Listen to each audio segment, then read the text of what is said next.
Hi everyone, welcome back to my channel. Today we are going to be doing another episode of the Sip and Savor series. Today's episode is going to be probably my all-time favorite soup.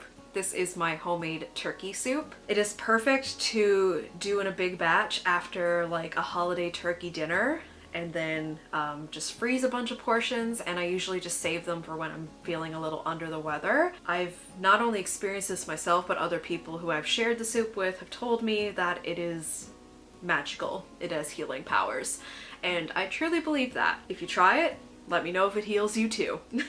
So like my pulled beef chili, my most previous video, linked down below, I like to make my broth in the slow cooker and then make my actual soup in a Dutch oven on the stove. The first step is definitely making your broth. In order to get a really good turkey soup, you have to make the turkey broth from scratch, boiling out the bones, getting all those nutrients out of that carcass. Super important step, not just for flavor, but I think for nutritional value as well. So to make your broth and get all the meat off the bones, you're gonna need, well, your turkey bones, any remaining gravy or drippings from your roasting pan, guys. This makes a big difference in the flavor. It is a game changer. You're gonna need some savory, some Italian seasoning, poultry seasoning. That's a new addition for me. I only recently started using poultry seasoning, but I like it in smaller quantities. Some garlic powder, olive oil, some yellow onions roughly chopped, and some minced garlic, and then some water to fill the slow cooker. So first you're gonna take your turkey bones, the remaining gravy or drippings, the onions, your seasonings, your garlic, and your olive oil into your slow cooker. Then you're going to add enough water to fully submerge everything. Put as much water in there as you possibly can. Some of it is going to evaporate during the cooking process, and you want to have as much of this liquid gold to add to your soup as possible. Give it a good mix, just make sure everything's thoroughly combined, so be careful when you're mixing it. Don't want to splash it everywhere. And then I like to cook that on high for like at least 4 or 5 hours, maybe 6. And then you're gonna take all your bones and meat and everything out, discard the onions. You can also run this liquid through a metal strainer to get rid of any like big pieces of like savory or anything like that. And then set aside your liquid.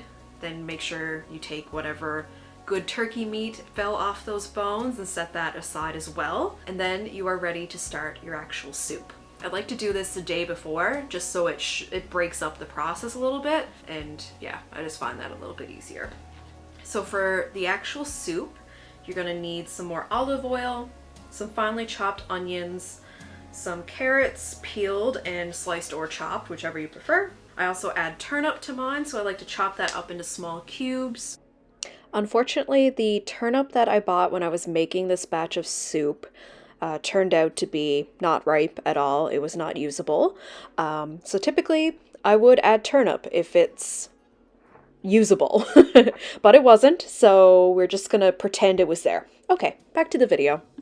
More minced garlic, your turkey broth that you just made, some extra chicken or veggie broth to add to make the soup like a bigger batch, savory, Italian seasoning, poultry seasoning, salt and pepper, some fresh thyme. I like to take a bunch of sprigs and just tie it up in a kind of like a bundle with butcher twine, some small pasta or rice. You could also do potatoes if you want. I just prefer to do pasta or rice.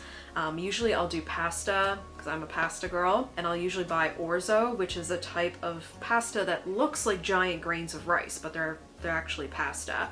I find they freeze and defrost really well because they're small enough that they don't just like go mushy and fall apart.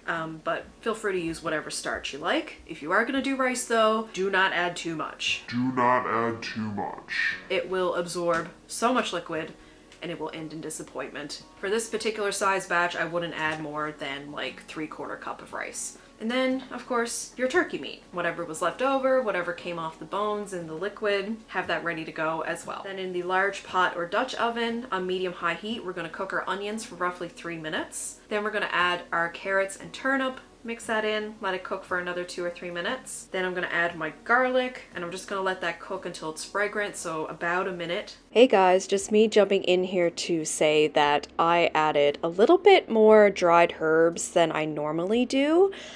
So I adjusted that in the recipe down below. What you see in the footage is a little bit more than I would normally put in.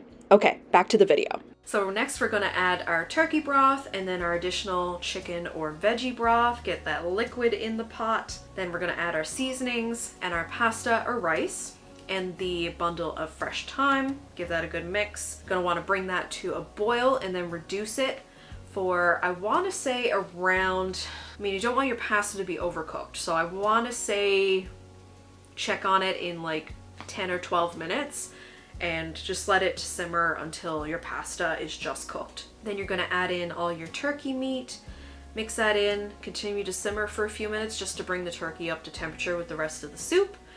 Then you're gonna wanna give it a taste, add any additional salt and pepper if you think it needs it. You can refrigerate some of it for a couple days in an airtight container, or you can go ahead and get it all frozen. What I like to do is freeze it in medium freezer safe Ziploc bags. I double them up. I put the liquid in one of the bags using one of those bag holder things from Amazon. I'll leave it linked down below. Then I add a second bag on top of that just to make sure if there's any leaks, we can attempt to keep my freezer clean. And I'll write usually what it is and the date that I made it in Sharpie on the outside bag. And then I freeze it flat and horizontal like this so that I can stack them on top of each other. I don't have a lot of freezer space. I just have my top freezer in my fridge. So I find that is what works best for me. And that way it is there whenever I need it when I'm feeling under the weather and I need some of my healing soup.